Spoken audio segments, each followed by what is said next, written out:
25 से 31 मार्च तक आयोजित राजस्थान दिवस उत्सव को लेकर नई राजनीतिक बहस अब छिड़ चुकी है। नेता प्रतिपक्ष टीकाराम जूली ने दावा किया कि उन्हें और विपक्ष के अन्य वरिष्ठ नेताओं को इस भव्य कार्यक्रम के लिए न्योता ही नहीं दिया गया। टीकाराम जूली ने कहा है कि यह लोकतांत्रिक परंपराओं के खिलाफ है कि राज्य स्तरीय कार्यक्रम से विपक्ष को बाहर रखा जा रहा। अभी तक कोई इन्विटेशन नहीं है। अभी मुख्यमंत्री जी अंदर मिले थे सदन के अंदर, उन्होंने जरूर एक मिल गए तो एक कह दिया कि भाई आप लोग कार्यक्रमों में शामिल हो। ऑफिशियल रूप से हमारे पास अभी तक कोई निमंत्रण इस प्रकार का नहीं आया है राजस्थान दिवस के कार्यक्रमों का। मैं समझता हूँ राजस्थान दिवस एक सामूहिक प्रोग्राम होता है, सभी जनप्रतिनिधियों को इन्वाइट किया जाता है और राजस्थान का गौरव है राजस्थान दिवस। लेकिन अब की बार ये राजस्थान दिवस को भी चेंज करना चाह रहे हैं। इसको प्रथम प्रतिपदा के दिन मनाने का जो विचार किया है, जो कि आने वाले समय में अब 30 मार्च को नहीं आएगा, हर बार बदल के आएगा। तो मैं मीडिया के माध्यम से मुख्यमंत्री जी से भी पूछना चाहूँगा कि वो अपना जन्मदिन जो उनकी तिथि है उससे मनाएंगे या जो हमारे तारीख आती है उसके हिसाब से मनाएंगे। तारीख से या तिथि से वो बताएं जरूर, क्योंकि ये जिस प्रकार का एक चलन जो शुरू किया है, ये मैं समझता हूँ हमारे इतिहास में वापस बार बार बच्चों को पढ़ाई के लिए रोजाना हर साल अलग तारीख पे हमारा राजस्थान दिवस आएगा।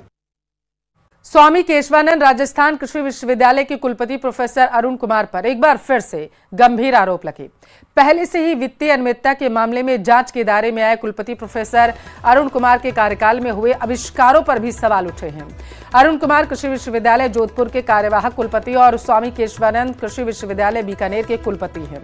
विश्वविद्यालय ने पेटेंट के लिए पिछले 1.25 साल में 15 रजिस्ट्रेशन करवाए, जिनमें से 7 के आविष्कार करने वाली इन्वेंटर में प्रोफेसर अरुण कुमार और उनकी बेटी शौर्य के नाम है। सूत्रों की माने तो शौर्य न तो इस विश्वविद्यालय की छात्रा हैं न कर्मचारी। शौर्य जीबी पंत कृषि विश्वविद्यालय पंतनगर से पीएचडी कर रही हैं। हालांकि इनमें 2 आविष्कारों के पेटेंट के लिए रजिस्ट्रेशन 2 अलग अलग जगह किए गए। प्रोफेसर अरुण कुमार के खिलाफ शिकायतों पर राज्यपाल ने हाई पावर कमेटी बनाकर 15 दिन में रिपोर्ट देने की मांग की। हालांकि प्रोफेसर अरुण कुमार ने अपनी सफाई में कहा कि उन्होंने कोई गलत काम नहीं किया, लेकिन बार बार विवादों में आने के चलते कुलपति के पद को लेकर अब सवाल जरूर खड़े हो रहे हैं।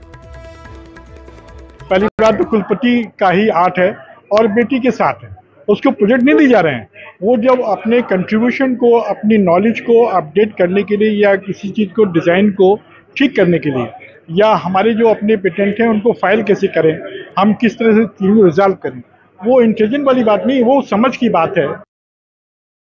श्रीगंगानगर की जीवनदायिनी गंग कैनाल में आवश्यक रखरखाव और मरम्मत कार्य के चलते 1 से लगभग 20 अप्रैल तक नहरबंदी रहने वाली है। नहरबंदी के दौरान गंग कैनाल सिस्टम की वितरिकाओं में केवल पेयजल प्रवाहित होगा और सिंचाई विभाग के द्वारा सिंचाई मोघे बंद किए जाएंगे। नहरबंदी के दौरान पेयजल आपूर्ति के लिए जलदाय विभाग के द्वारा पानी का भंडारण किया जा रहा है। वहीं जिला प्रशासन ने आमजन से नहरबंदी के दौरान मितव्ययता से पानी के इस्तेमाल करने की अपील की। वहीं पानी की चोरी रोकने के साथ ही गर्मी के दौरान पनपने वाले टैंकर माफिया पर भी पुलिस प्रशासन की पैनी नजर रहेगी, ताकि गर्मी के दौरान नहरबंदी के समय आमजन को सुलभता से पानी मिल सके। बिल्कुल, उसमें भी स्टडी की गई है, साथ साथ प्रशासनिक अधिकारियों से भी वार्ता की गई है किस तरीके से टैंकर का डिस्ट्रीब्यूशन होगा। उसमें जो भी माफिया गतिविधि में लिप्त होंगे उनके बारे में गोपनीय रूप से ऑलरेडी सूचना एकत्रित करना शुरू कर दी गई है, तो ऐसे लोगों के खिलाफ भी आवश्यक कार्रवाई की जाएगी।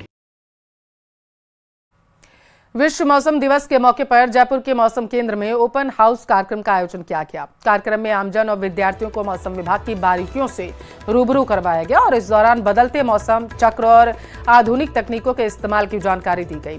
इस दौरान बताया गया कि प्रदेश मौसम विभाग और तकनीकों के मामले में काफी आगे बढ़ चुका है। मौसम की सटीक भविष्यवाणी से किसानों और आमजन को काफी लाभ मिलता है। संपूर्ण विश्व में 23 मार्च को विश्व मौसम विज्ञान दिवस मनाया जाता है। WMO की तरफ से प्रति वर्ष WMO डे के लिए एक थीम निर्धारित की जाती है और इस वर्ष यदि देखें तो closing the early warning gap together विषय पर थीम निर्धारित की गई है। जनवरी 2012 में यहाँ जयपुर में इंस्टॉल किया गया था और रडार जयपुर को अगर हम यहाँ है तो यहाँ से रेडियस मान के लगभग 250 किलोमीटर तक एक्यूरेट हमारा इसके बेस पे नाउकास्ट हो सकती है, मतलब अगले 2-3 घंटे का।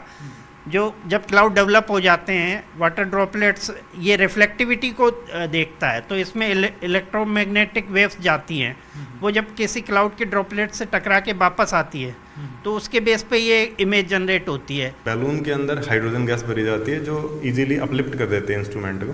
तो ऑलमोस्ट डेली 30 to 35 किलोमीटर हमारा इंस्ट्रूमेंट ऊपर तक चला जाता है, जो कि सैटेलाइट की हेल्प से हमारे कंप्यूटर सिस्टम से कनेक्टेड रहता है। वो क्या करता है, उसमें कुछ 2 सेंसर्स लगे होते हैं और कुछ जैसे अपलिफ्ट करेगा तो उससे उसके लैटिट्यूड लॉन्गिट्यूड के हिसाब से उसकी विंड वो डायरेक्शन चेंज होगी, तो उससे हमें विंड डायरेक्शन पता चल जाएगा।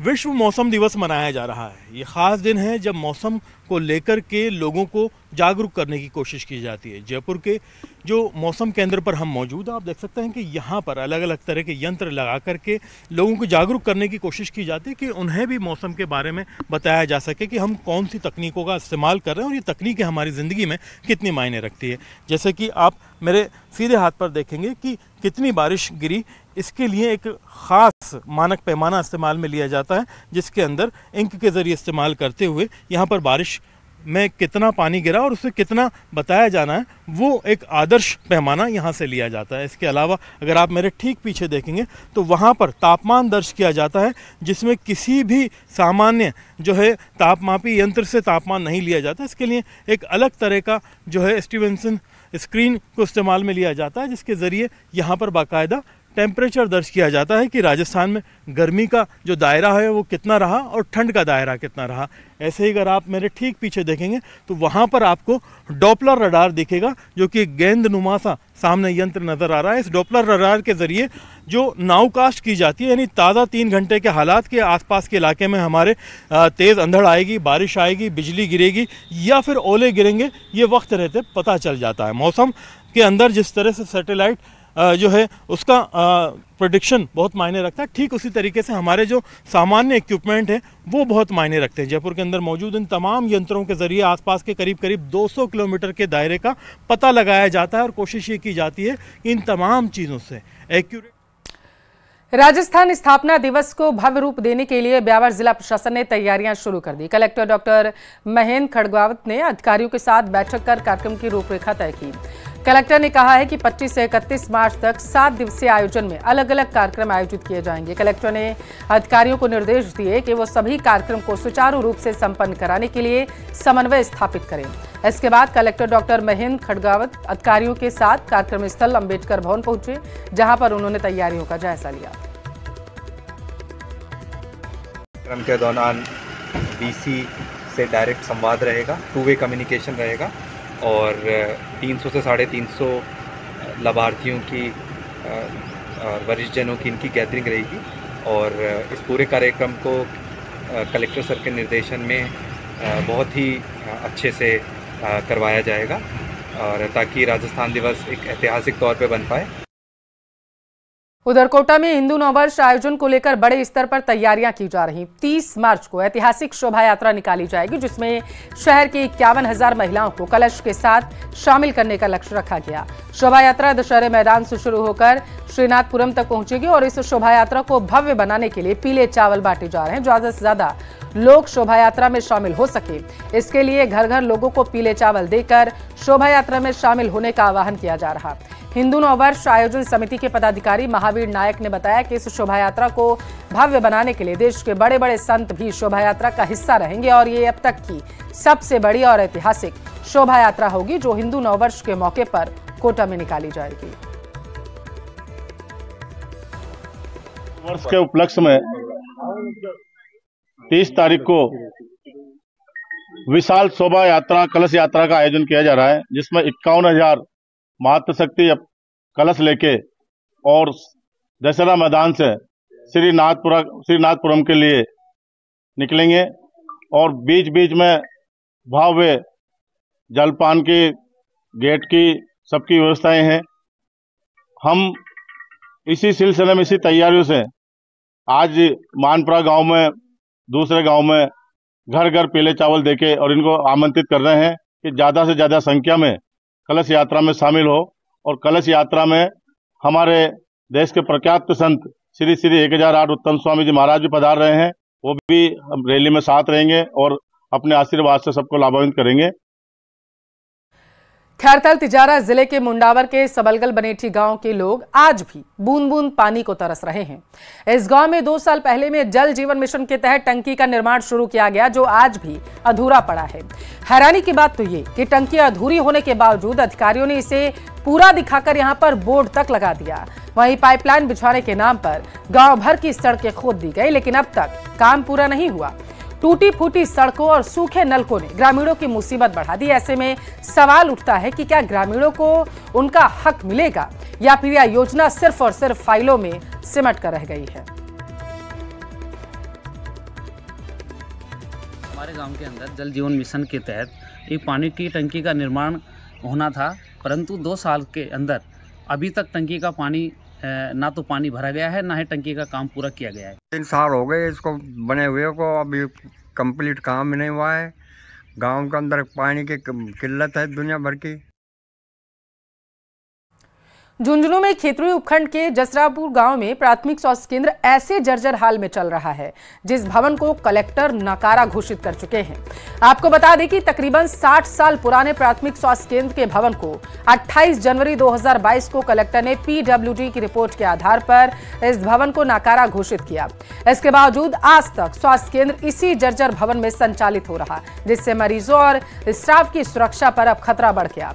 ग्रामीणों ने मांग की है कि जसरापुर सीएससी के लिए मापदंड मुताबिक जमीन उपलब्ध करवाई जाए और नए सीएससी भवन के लिए 2 करोड़ 11 लाख रुपए मंजूर किए जाए, जिसकी पहली किश्त 25 लाख रुपए सीएमएचओ नीमका थाना के खाते में जमा की जाए। इसके बावजूद अब तक नए भवन का निर्माण कार्य शुरू नहीं हुआ, जिससे ग्रामीणों में आक्रोश है।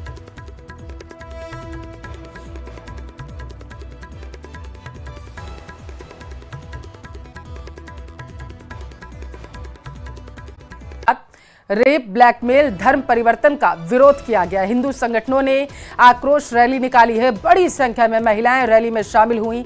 सकल हिंदू समाज के बैनर तले बड़ा प्रदर्शन किया गया है। उपखंड अधिकारी को ज्ञापन भी सौंपा गया। पुलिस ने सुरक्षा के पुख्ता इंतजाम इस दौरान किए थे। 3 थानों की पुलिस के साथ अतिरिक्त जाब्ता तैनात रहा। ड्रोन कैमरे से जन आक्रोश रैली की निगरानी लगातार की जा रही थी। तो ये बड़ी खबर अजमेर के किशनगढ़ से आपके टेलीविजन स्क्रीन पर, जहां पर 3 थानों की पुलिस बल को तैनात किया गया था। ज्यादा जानकारी लेंगे, संवाददाता अशोक हमारे साथ जुड़ चुके हैं।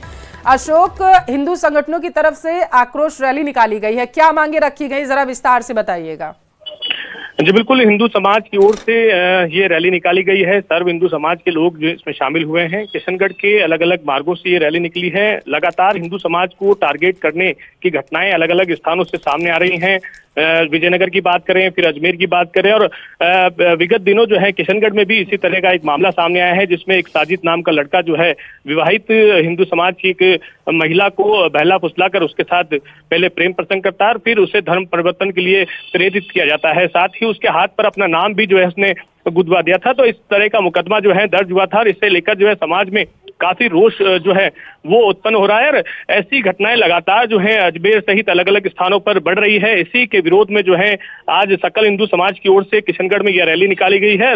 डाक बंगले से ये जन आक्रोश रैली शुरू हुई है, जिसमें बड़ी संख्या में महिलाएं हैं और पुरुष हैं, और हाथों में झंडा और तख्तियां लेकर इस मामले का जो है विरोध यहाँ पर दर्ज कराया जा रहा है कि इस तरह की जो आपराधिक प्रवृत्ति के जो लोग हैं या फिर समुदाय विशेष के जो लोग हैं उन पर कड़ी निगरानी यहाँ पर रखी जाए। और सभी से अपील की भी यहाँ पर की जा रही है कि इस तरह की जो संगठन है उन पर भी यहाँ पर जो है कड़ी से कड़ी कार्रवाई की जाए। जो समुदाय विशेष के लोग हैं वो जो है टारगेट कर जो है जो हिंदू समाज की महिलाओं को टारगेट कर जो है उनके साथ इस तरह की घटनाएं कर रहे हैं। तो इसी विषय को लेकर जो है ये रैली जो है विरोध मार्च है, आक्रोश रैली है, वो निकाली गई है और अलग अलग मार्गों से ये निकली है। और यहाँ पर जो है किसी भी तरीके की अव्यवस्था ना फैले, इसकी तरफ से प्रशासन की ओर से अगर बात करें तो क्या इंतजाम किए गए थे वहां पर? जी बिल्कुल, जब ये रैली शुरू हुई थी उससे पहले ही पुलिस ने अतिरिक्त जाब्ता वहां पर लगा दिया गया। और क्योंकि ये मुख्य मार्गों से होकर निकल रही थी तो ऐसे में किसी तरह की अनहोनी घटना ना हो, इस बात को ध्यान में रखते हुए ड्रोन से इस पूरी रैली की नजर रखी जा रही है। 3 थानों की पुलिस रैली के आगे पीछे जो है वो चल रही है। और हालांकि रैली में लगातार नारेबाजी हो रही है, लेकिन सभी को शांत कराते हुए जो है ये ज्ञापन जो है एसडीएम कार्यालय में सौंपा गया है। और ये मांग की गई है इस तरह की घटनाएं जो है लगातार बढ़ रही है उन पर बहुत शुक्रिया अशोक, जानकारी पहुंचाने के लिए आपका। बाड़मेर से खबर है, अस्पताल में बनाई रील लगातार वायरल हो रही है। रील के लिए बताया जा रहा है कि ओला स्कूटी लेकर अस्पताल पहुंच गया। रील बनाने के लिए स्कूटी लेकर वो लगातार घूमता रहा। हालांकि न्यूज़ 18 राजस्थान वायरल वीडियो की पुष्टि नहीं करता है। तो अस्पताल में ये रीलबाजी का वीडियो जो है ये तेजी से वायरल हो रहा है। तस्वीरों में आप देख सकते हैं अस्पताल परिसर का ये वीडियो जो है वो बताया जा रहा है। बाड़मेर से बड़ी खबर बताया जा रहा है कि सोशल मीडिया पर तेजी से वायरल भी हो रहा है। हालांकि ये वीडियो कब का है और किसने इसे बनाया है इसके बारे में अपडेट नहीं मिल पाया है। जैसे ही आएगा आप तक पहुंचाएंगे। हालांकि न्यूज़ 18 राजस्थान इस वायरल वीडियो की पुष्टि नहीं करता है।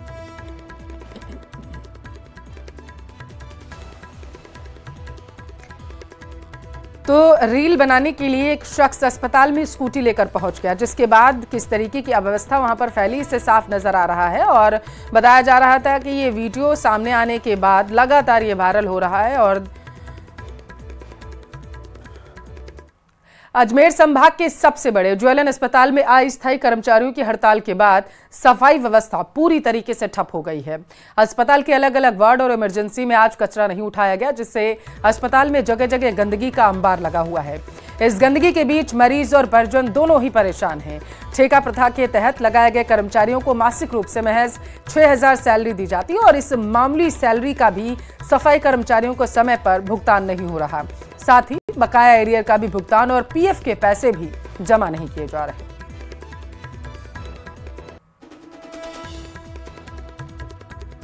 नहीं मिलते, जब हड़ताल जब तक नहीं बैठते जब तक तो मिलते ही नहीं है। हर बार हर महीना बैठना पड़ता है जब भी मिलते हैं। हमारे ऊपर ही सारा दबाव है, सारा काम का प्रेशर हमारे ऊपर ही है कि ये काम नहीं होता, वो नहीं काम होता। और चेक करने वाले हजारों आ जाते हैं, ये काम नहीं हो रहा है। और जरा सा भी काम नहीं होता सही टाइम पे, चाय पीने चला गया, कोई खाना खाने चला गया, उसमें भी शिकायत तो होती है कि लेबर काम नहीं करती है। 6000 आज के समय में इतनी महंगाई है, अब कैसे काम चला, ये मजबूरी से काम कर रहे हैं। तो यही एक जो हमारे जो सफाई वो है उसका जरिया यही है कि यही मतलब काम करते हैं। और जितने कर्मचारी हैं ये कम से कम 20 साल से कोई 30 साल से यहाँ काम कर रहा है। अजमेर संभाग के सबसे बड़े जेएलएन अस्पताल में सफाई कर्मचारी जो अस्थायी है उन्होंने अपनी हड़ताल शुरू कर दी है। और हड़ताल के बाद तमाम स्थानों पर जो है गंदगी का आलम है, ये शौचालय हैं, वहाँ पर भी कचरे का ढेर है वो पड़ा है। तो ऐसे ही नज़ारे हैं जो अलग अलग स्थानों पर देखे जा सकते हैं। ये आईसीयू के बाहर का नज़ारा है। आईसीयू के बाहर के साथ साथ जो वार्ड हैं वहाँ पर भी इसी तरह से गंदगी जो है वो फैली हुई है। हम आपको तस्वीरें दिखाएंगे। ये गंदगी जो है लगातार लोगों को परेशान कर रही है। बैठना भी यहाँ पर जो है दूभर होने लगा है। ये आप देखेंगे किस तरह से गंदगी है और गंदगी का जो बाल्टी है वो पूरी तरीके से यहाँ पर भरी पड़ी है। बाहर जो है पूरा कचरा जो है बाल्टी के बाहर आने लगा है। और ये एक दिन की सफाई नहीं होने के कारण स्थिति बनी है। तो इसी तरह की स्थिति लगातार जो है अलग अलग वार्डों में बनी हुई है। और वार्ड के अंदर और बाहर दोनों ही जगह पर ये जो गंदगी है लोगों को परेशान कर रही है। लोग यहाँ इलाज के लिए आते हैं लेकिन गंदगी जो है उन्हें लगातार परेशान कर रही है। गंदगी से और जो बीमारियां हैं वो भी यहाँ पर हो सकती है। तो आप देखेंगे ये नज़ारे जो हैं गंदगी के हैं। अजमेर के संभाग के सबसे बड़े अस्पताल जहाँ पर अजमेर ही नहीं अजमेर के आसपास के जो इलाके हैं वहाँ से लोग आते हैं, चाहे भीलवाड़ा हो, चाहे टोंक हो, चाहे नागौर हो, वहाँ पर जो है ये इस तरह की जो गंदगी है वो देखकर लोग और परेशान हो रहे हैं। तो ये तस्वीरें अजमेर संभाग के सबसे बड़े अस्पताल के आईसीयू के बाहर की है। ये मेडिसिन विभाग था। मेडिसिन के साथ साथ जो अलग अलग ऑर्थोपेडिक हो या फिर इमरजेंसी हो या फिर अन्य जो व्यवस्थाएं हैं वहाँ तमाम स्थानों पर इसी तरह की गंदगी है। क्योंकि झाड़ू जो है वो कल से लगना बंद हो गई है। अस्थायी कर्मचारियों ने झाड़ू लगाना जो है वो बंद कर दिया है, जिसके कारण तमाम जो डब्बे हैं